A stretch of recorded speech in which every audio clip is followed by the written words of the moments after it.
मैं हूं Subhashish Dutta, deputy editor जागरण new media के साथ, और आप देख रहे हैं जागरण डायलॉग्स। आज के इस सेशन में हम बात करने वाले हैं हड्डियों के दर्द या ऑस्टियोपोरोसिस के बारे में, और साथ ही में हम जानेंगे इस बीमारी से जुड़े लक्षण, कारण और उपचार के बारे में। आज हमारे साथ एक खास मेहमान है जिनका मैं परिचय कराना चाहूंगा। We have with us doctor Vinesh Mathur, director division of spine, institute of musculoskeletal disorders and orthopaedics, Medanta hospital, Gurugram. Sir, आपका बहुत बहुत स्वागत है। समय को जाया ना करते हुए हम सवालों का सिलसिला शुरू करते हैं। डॉक्टर माथुर, मेरा पहला सवाल आपसे ये है कि ऑस्टियोपोरोसिस क्या होता है, अगर हम सरल भाषा में जानना चाहें, और ये शुरुआत कैसे होती है इसकी, इसको डेवलप कैसे होता है? सुभाशीष, ऑस्टियोपोरोसिस एक बहुत कॉमन डिसऑर्डर है और इसकी अवेयरनेस पिछले 25-30 साल से ग्रेजुअली ग्रो हो रही है। एक टाइम पे हड्डियों का कमजोर होना जो था वो एक एजिंग या बुढ़ापे का साइन माना जाता था, और इस पे एक नेचुरल चीज समझी जाती थी और इसको बीमारी में नहीं क्लासिफाई किया जाता था। लेकिन कुछ टाइम के बाद हमें रियलाइजेशन आया है कि ये भी अपने आप में एक बीमारी है, क्योंकि एक ही एज ग्रुप के अंदर दो लोगों में बहुत वास्ट डिफरेंसेस होते हैं बोन क्वालिटी के अंदर। तो ऑस्टियोपोरोसिस जो होता है, बोन की क्वालिटी का डिग्रेडेशन होता है, क्वांटिटी का डिग्रेडेशन होता है। जितना आपके बोन के अंदर फाइबर होना चाहिए, मसल जो कैल्शियम होना चाहिए, वो नहीं होता है। बोन पतली हो जाती है। आप सोचिए जैसे कोई खोखली सी हो जाती है अंदर से। बोन होती है लेकिन उसकी मात्रा कम हो जाती है, उसको ऑस्टियोपोरोसिस कहते हैं। कुछ हद तक ये फिजियोलॉजिकल है, यानी उम्र के साथ लिंक्ड है, सेक्स के साथ लिंक्ड है और बीमारियों के साथ लिंक्ड है। मैक्सिमम बोन मास जो होता है लोगों का करीब करीब जो है वो 29 से 30 साल की उम्र तक होता है, और उसके बाद जो है एक ग्रेजुअल एज और हार्मोन रिलेटेड जो है डिक्लाइन होने लगता है बोन मास के अंदर, और एक सर्टेन अमाउंट से अगर कम हो जाता है तो उसको फिर हम ऑस्टियोपोरोसिस की कैटेगरी में डाल देते हैं। यानी एक नॉर्मल जितना होना चाहिए एज रिलेटेड, उससे अगर कम हो जाता है तो फिर जो है उसको ऑस्टियोपोरोसिस की कैटेगरी में डालते हैं। ये एक बीमारी है। इसका मेन सिम्टम जो होता है वो कुछ भी नहीं होता है। सबसे बड़ी बात है, ये एक साइलेंट लॉस है। It is like money being leaked from your bank account without any record coming to you till the day your cheque bounces. So you get suddenly one day you find a person in his mid 40s or mid 50s or mid 60s को अचानक fracture होता है, और तब doctors realise करते हैं ये fracture के कारण सिर्फ चोट नहीं है लेकिन हड्डी की कमजोरी की वजह से हो रहा है। सर, जैसा कि आपने बताया कि इसके कोई ऐसे सिम्टम्स नोन नहीं होते हैं, एंड आई थिंक शायद इसी वजह से इसको डायग्नोस करने में प्रॉब्लम होती है। बट स्टिल अगर मैं आपसे पूछूं कि जैसे बहुत लोगों को शिकायत रहती है सर पेन की, हमेशा कुछ ना कुछ हड्डियों में, जॉइंट्स में कुछ पेन रहता है, तो क्या इनको हम अर्ली वार्निंग साइन समझ सकते हैं, और क्या इनको एज ए सिम्टम हम समझ सकते हैं ऑस्टियोपोरोसिस के? मेडिकली नहीं। देखिए, पेन के कई कारण होते हैं, और भी बीमारियां होती हैं, जैसे ऑस्टियोमलेशिया होता है। पर्टिकुलरली लो इनकम कंट्रीज होती हैं, उसमें विटामिन डी की कमी से जो है बोन की क्वालिटी में भी फर्क आ जाता है। बोन सॉफ्ट और लचीली हो जाती है, उसके अंदर कैल्शियम जमा ही नहीं होता है, उसको ऑस्टियोमलेशिया कहते हैं। वो एक पेनफुल कंडीशन होती है। उसके अलावा और भी कंडीशन जैसे ऑस्टियोआर्थराइटिस होती है, जो जॉइंट्स की बीमारी होती है, वो एज के साथ कार्टिलेज कम होती है। ये सारे टर्म्स आपस में ओवरलैप करते हैं और लोग कई बार उनको इंटरचेंजेबली यूज करते हैं। लेकिन जब हम ऑस्टियोपोरोसिस की बात करते हैं तो ये एक बहुत स्पेसिफिक बीमारी है जो बोन लॉस से रिलेटेड है, और इसका only symptom is fracture.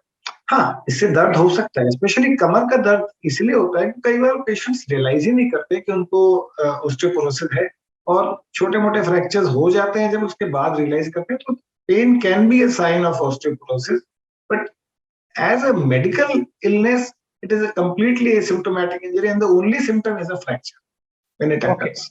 Okay.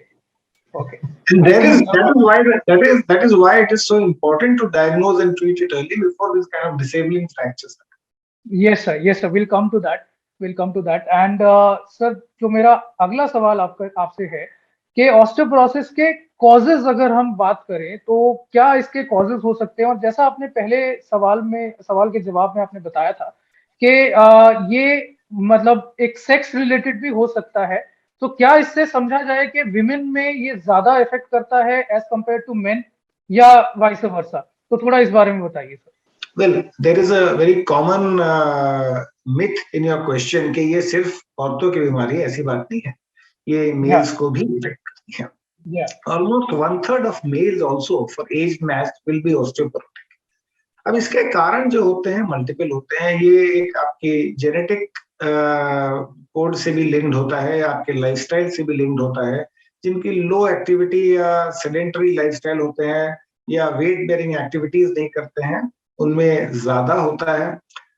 कुछ हार्मोनल प्रॉब्लम्स होती हैं, जैसे थायराइड की बीमारी होती है या डायबिटिक्स होते हैं या जिनको और मेटाबॉलिक प्रॉब्लम हार्मोनल इश्यू रहते हैं, थायराइड की या एड्रेनोकॉर्टिकल डिजीज होती है, इनके अंदर भी जो है बोन का मास फॉर्मेशन कम हो जाता है। लोग लोग बोन मास को एक स्टैटिक चीज समझते हैं, ऐसा नहीं है। बोन आपके एक बैंक की प्रकार से होता है, उसमें कॉन्टिन्यूसली जो है कैल्शियम डाला जा रहा होता है, कैल्शियम निकलता है। कहीं भी अगर बैलेंस इम्पेयर हो जाता है और बोन के अंदर से कैल्शियम निकलता ज्यादा है और डलता कम है, तो फिर ऑस्टियोपोरोसिस जो है डेवलप होने लगता है। इसके कारण हार्मोनल होते हैं, एज होते हैं, सेक्स में definitely females are more predicated to getting osteoporosis, but उसके एनवायरमेंटल फैक्टर्स भी होते हैं और जो हार्मोनल फैक्टर्स होते हैं।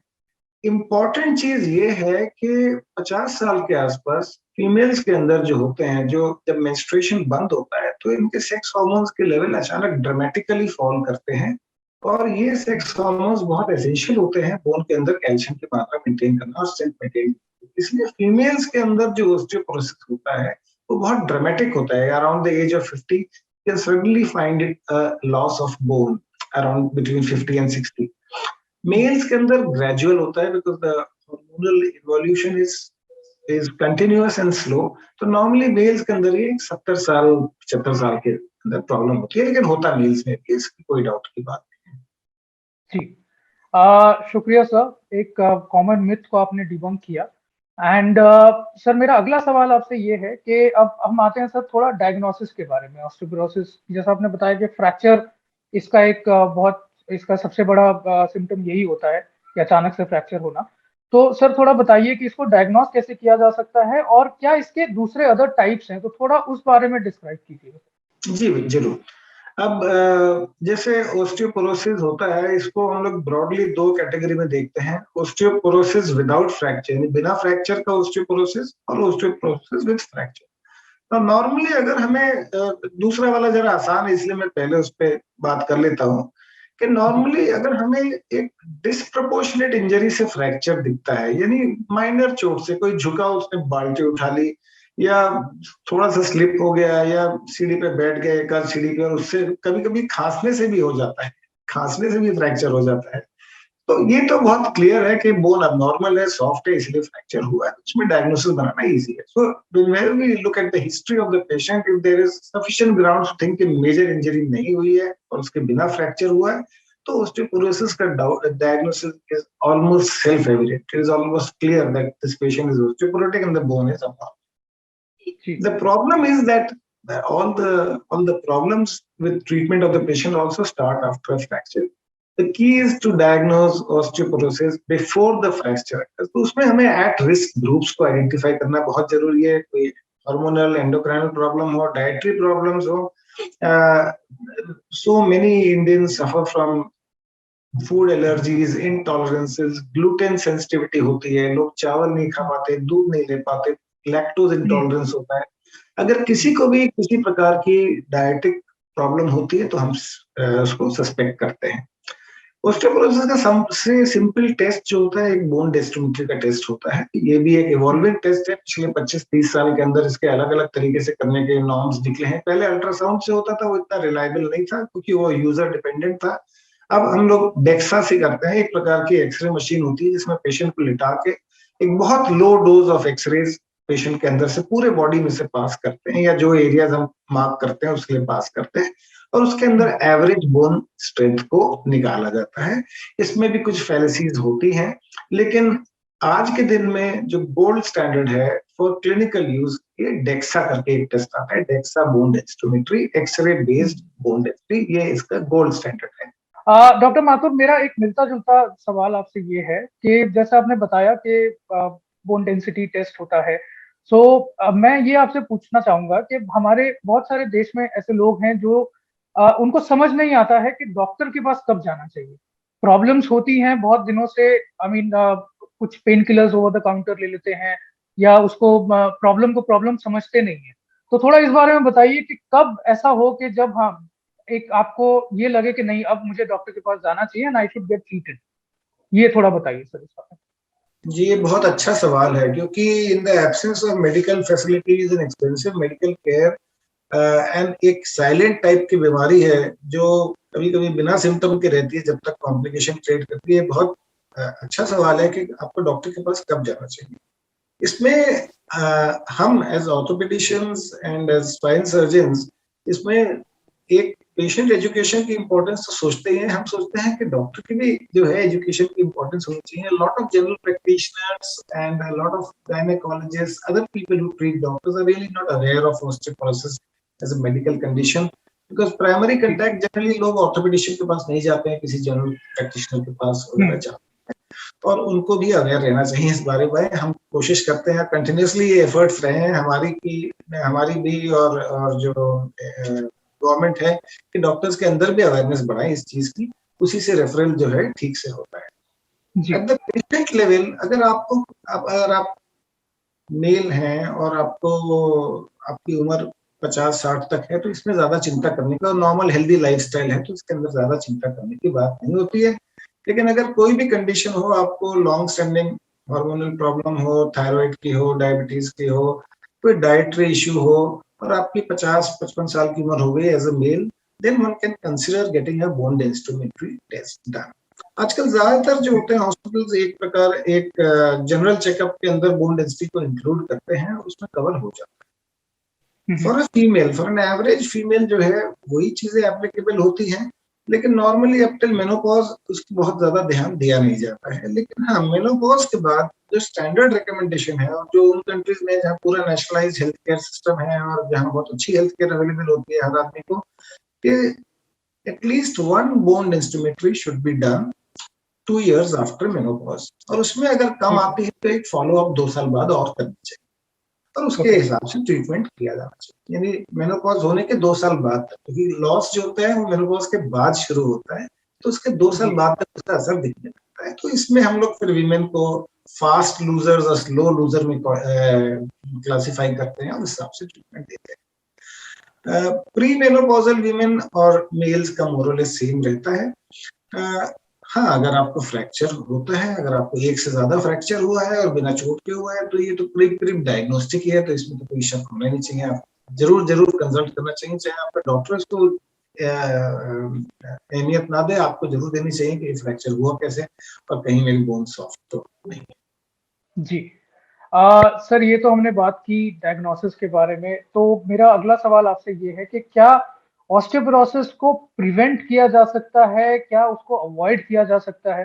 क्योंकि ये सवाल भी लोगों में रहता है कि क्या इसका प्रिवेंशन भी कुछ होता है?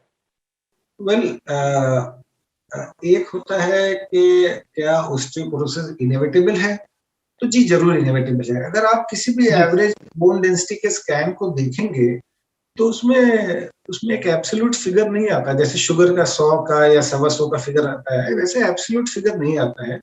वो एक एज मैच्ड बोन डेंसिटी करते हैं, जो जितनी उस एज ग्रुप की होनी चाहिए उसके एवरेज से कम करते हैं। तो some amount of osteoporosis is inevitable. हाँ, हमारे पास ये भी एक प्रॉब्लम है, आपने अच्छी बात उठाई, क्योंकि ये अच्छी पेशेंट की -1 या -0.5 का भी स्कोर आता है तो बड़े चिंतित आते हैं लोग कि भाई हमारा कम आया। हम कहते हैं इसमें चिंता की बात नहीं है। इसका मतलब है आपकी जो एवरेज आपकी उम्र की होनी चाहिए बोन डेंसिटी थोड़ी सी कम है। लेकिन अगर आपका लार्ज वेरिएशन है आपको बोन डेंसिटी में कंपेयर टू नॉर्मल, तो वो ऑस्टियोपोरोसिस की कैटेगरी में आता है। It comes in the category of a pathological problem. Sir, ये प्रिवेंशन की बात हुई। अब हम बात करते हैं सर इनके ट्रीटमेंट ऑप्शंस के बारे में कि क्या ऑस्टियोपोरोसिस में कैसे कैसे ट्रीटमेंट आप लोग रेफर करते हैं मरीज को। तो थोड़ा इस बारे में डिटेल में बताइए सर। ओस्टियोपोरोसिस का ट्रीटमेंट दो कैटेगरीज में आता है। पहला तो है लाइफस्टाइल मॉडिफिकेशन। तो एक बार आपका डायग्नोसिस हो जाता है और चाहे आपको फ्रैक्चर हुआ हो या नहीं हुआ हो, डॉक्टर आपको बताता है कि ओस्टियोपोरोसिस है आपको। तो इसमें पहला रोल तो डाइटरी और सप्लीमेंट्स का आता है। नॉर्मली हम लोग एक ओस्टियोपोरोसिस के साथ एक विटामिन डी का टेस्ट जरूर कराते हैं। विटामिन डी बहुत इंडियंस में कम होता है। In fact studies have shown 70-80% Indians में विटामिन डी कम होता है। तो विटामिन डी का सप्लीमेंटेशन कराते हैं, थोड़ा बहुत कैल्शियम का भी सप्लीमेंटेशन कराते हैं। हाँ, टाइम के साथ हमने देखा है कि अगर डाइटरी पैटर्न ठीक है तो बहुत ज्यादा कैल्शियम देने की कोई जरूरत नहीं होती है। इसके अलावा जो है loading exercises, weight bearing exercises, हम पेशेंट कहते हैं वॉक करा करिए, खड़ा रहा करिए, चलिए, और अपनी हेल्थ और अपनी आदत के हिसाब से जितना अनुकूल हो उतने एक्सरसाइज या स्पोर्ट्स जरूर करिए। उसका एक बहुत पॉजिटिव इफेक्ट रहता है। थोड़ा बहुत सन एक्सपोजर भी करना चाहिए दिन में। As Indians we are very complexion conscious, और हम लोग धूप में बहुत नहीं जाते हैं। धूप के अंदर एक्सपोजर से आपका विटामिन डी बनाता है बॉडी, तो वो भी करना चाहिए। और जहां तक हो सके एक बैलेंस डाइट लेनी चाहिए। Adequate amount of protein, adequate amount of calcium, adequate amount of vitamin. एक जंक फूड वगैरह जो है इनको अवॉइड करना चाहिए। आजकल फॉर्चुनेटली गवर्नमेंट के मैंडेट के हिसाब से विटामिन डी सप्लीमेंटेशन बहुत कॉमन हो गया है। यानी एक ब्रेड के स्लाइस में भी थोड़ा बहुत विटामिन डी एक्स्ट्रा मिलेगा। घी वगैरह में भी ऐड कर देते हैं, जो सिंथेटिक घी होता है इसके अंदर ऐड कर देते हैं। नेचुरल बहुत सारे प्रोडक्ट्स होते हैं जिसके अंदर कैल्शियम और विटामिन डी होता है।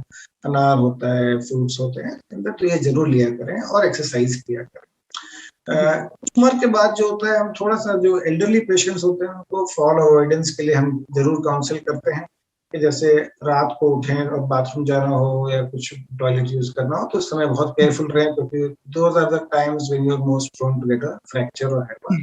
ऑल्सो फॉल प्रिवेंशन का भी एक उसके अंदर रोल रहता है। अब अगर आपको ओस्टियोपोरोसिस हो गई है और डायग्नोज हो गई है तो अब इसके लिए बहुत स्पेसिफिक मेडिकेशंस अवेलेबल हैं। जैसे मैंने कहा कि विटामिन डी और कैल्शियम तो जनरल मेडिकल कैटेगरी में आ जाते हैं, लेकिन अब बहुत स्पेसिफिक और बहुत अच्छी मेडिसिन अवेलेबल हैं। ओरल मेडिसिन भी हैं जो हफ्ते में या महीने में एक बार दवा लेनी पड़ती है, और ऐसी दवा भी है, इंजेक्शन होते हैं जो क्रिटिकल केसेस होते हैं जहाँ बहुत कम बोन होती है और उनको ऑलरेडी फ्रैक्चर हो गया होता है, तो उनमें बोन डेंसिटी बढ़ाने की बहुत जल्दी जरूरत होती है। उसके अंदर इंजेक्शन होते हैं।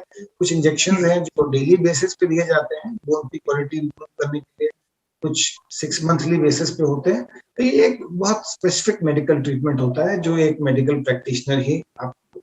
हैविंग सेड दैट, ये ट्रीटेबल प्रॉब्लम है।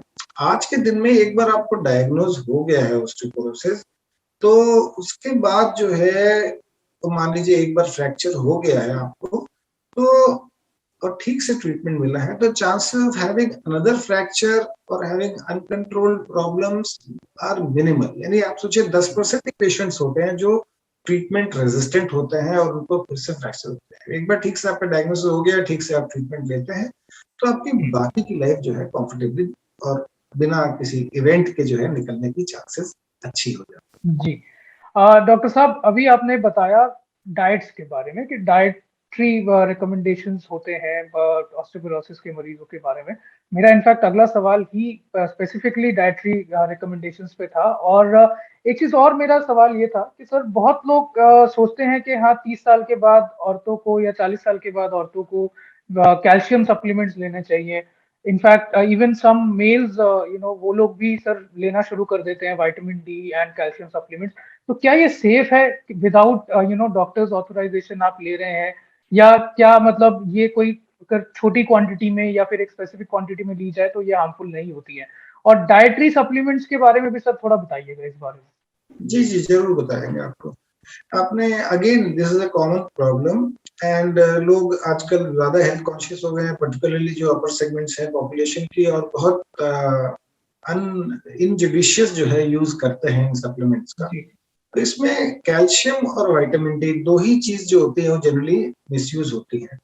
अच्छा, कैल्शियम ज्यादा लेने से इतना नुकसान नहीं है, इससे आपको ब्लोटिंग हो सकती है, स्टमक अपसेट हो सकता है, लेकिन कैल्शियम का पेट के अंदर एक गेटिंग सिस्टम होता है जो सिर्फ जितनी जरूरत होती है उतना ही अब्सॉर्ब करता है कैल्शियम। तो अगर आप ज्यादा भी लेते हैं तो इतना नुकसान नहीं करता है। आपका पेट जरूर खराब हो सकता है, लेकिन बहुत ज्यादा नुकसान कैल्शियम नहीं करता है। इसमें एक मिथ्या भी होती है कि इससे स्टोन्स वगैरह बन जाते हैं, पर वो इतना, unless you are taking pathologically large amounts में, आप दिन में 10 गोलियां ले रहे हैं, I don't think that is very. Vitamin D जो है वो डेफिनेटली नुकसान करता है। अगर आप ज्यादा विटामिन डी लेते हैं, ये एक फैट सॉल्युबल विटामिन है और ये बॉडी के अंदर स्टोर होता है, इसीलिए जो होता है आजकल हम लोग एज क्लिनिशियंस जब पेशेंट को ट्रीट करते हैं तो उनको विटामिन डी देते हैं for may be 6 months in a year और 8 मंथ्स इन अ ईयर। हम कहते हैं 4 महीने आप गैप ले लिया करिए। ट्रेडिशनली जो होता है यूरोपियन कंट्रीज में, क्योंकि विंटर में सन वगैरह बहुत कम निकलता है, तो विंटर में दे देते हैं विटामिन डी सप्लीमेंट्स और समर में अवॉइड कर देते हैं, फिर समर में निकल जाते हैं। हमारे यहाँ तो खैर ऑन द क्लॉक ही ऑन द ईयर ही सन रहता है, तो इतनी बड़ी प्रॉब्लम नहीं है। But yes, you should take vitamin D in prescribed amounts, and for continuous long term vitamin D लेने से vitamin D intoxication हो जाता है, इससे और प्रॉब्लम्स होती हैं और यहाँ तक कि कार्डियक एरिथमियाज वगैरह भी हो जाते हैं, सीरियस भी हो जाते हैं पेशेंट, कभी कभार कैजुअलिटी इमरजेंसी में भी आते हैं, life threatening problem. Vitamin D आपसे बहुत ज्यादा ना लिया करें। The recommended dose would be, अगर आप अपने आप ले रहे हैं तो 400 इंटरनेशनल यूनिट से ज्यादा एक दिन में ना। सर मेरा अगला सवाल आपसे ये है कि ऐसे कौन से लाइफस्टाइल चेंजेस हैं जो कि हमें अडेप्ट करने चाहिए for a healthy bone, basically हमारी हड्डियां जिससे कमजोर ना हो, क्योंकि बहुत सारे लाइफस्टाइल आजकल ये बहुत एक कॉमन प्रॉब्लम है एंड ज्यादातर डिजीज लाइफस्टाइल एसोसिएटेड है। तो थोड़ा इस बारे में बताइए सर कि लाइफस्टाइल चेंजेस क्या हम अपना सकते हैं अपनी जिंदगी में। इसका तो मेरा बहुत, देखिए अब डाइटरी वगैरह तो मैंने कवर कर दिया है, तो उसमें मैं फिर से नहीं जाऊंगा, लेकिन मैं एक ही चीज कहूंगा, आपसे भी कहूंगा, आप भी वो है, gate out of your chair, कुर्सी से उठ जाइए। अगर आप कुछ नहीं कर सकते, खड़े होके काम करिए। ऑफिस में 10 बार उठ के इधर जाइए उधर जाइए, किसी को फोन कॉल करना हो आप उठ के जाइए। I know it's not possible for everybody to be in the gym all the time, but get out of your chair, try to walk, stand, run as much as possible. आपको कुछ छोटी मोटी चीज की खरीदारी करनी है, चल के जाइए। आप हमेशा गाड़ी निकालना, हमेशा व्हीकल में जाना, हमेशा ट्रांसपोर्ट यूज करना, 1-2 किलोमीटर का जो है नॉर्मल एरेंड्स के लिए आप चल के जाइए। Just be physically very active. Very normally advise 45 minutes of walking एक स्टैंडर्ड अमाउंट है। इसमें 20 मिनट वार्म अप के होते हैं, बाकी 20-25 मिनट एक्सरसाइज के होते हैं, वो करते हैं। इसके अलावा generally other than osteoporosis certain amount of stretching exercises हम जरूर कहते हैं कि जैसे योगा होता है वो बहुत यूजफुल होता है। आप चाहे 15 मिनट 20 मिनट के लिए करें, आप अंदर सुपरविजन करें या टीवी के सामने बैठ के आप, फिर आजकल बहुत प्रोग्राम आते हैं उसके देख के करें, लेकिन एक सर्टेन अमाउंट ऑफ स्ट्रेचिंग बहुत बेनिफिशियल रहता है जॉइंट्स के लिए। इसके अलावा अपने एपिटाइट की बात है, yes ideally everybody should get some aerobic exercise, gym जाना चाहिए, एक्सरसाइज करना चाहिए, बट मुझे पता नहीं कितना प्रैक्टिकल होगा इस टाइप की एडवाइस देना, कि ज्यादातर लोग उसको फॉलो नहीं कर पाते हैं। बट अपना आप सिटिंग टाइम जो है, सिटिंग टाइम बहुत टाइटली ऑब्जर्व करिए, और अगर आप बहुत देर कुर्सी में बैठते हैं तो उसको हम किसी तरह से उस आदत को और साइकिल को ब्रेक करिए। I think that's a very practical way of looking at the problem. Try to get out of your chair, stand, walk, run, जो आप कर सकते हैं जरूर करिए, इतना आपका एप्टीट्यूड है। Thank you so much doctor Mathur. And सवाल हमारे पास बहुत हैं, लेकिन समय हमारे पास लिमिटेड है और इसी के लिए हम आज का ये सेशन यहीं पे वाइंड अप करना चाहेंगे। डॉक्टर माथुर, आपका बहुत बहुत शुक्रिया हमारे साथ जुड़ने के लिए और हमारे दर्शकों के सवालों का जवाब देने के लिए। जागरण डायलॉग का ये एपिसोड आप दैनिक जागरण के फेसबुक पेज पर देख सकते हैं और साथ ही कुछ ही देर में दैनिक जागरण के यूट्यूब चैनल पर भी एपिसोड अवेलेबल होगा। आज के लिए बस इतना ही। हम नेक्स्ट वेडनेसडे फिर मिलेंगे आपसे एक नए हेल्थ टॉपिक के साथ। तब तक के लिए शुक्रिया।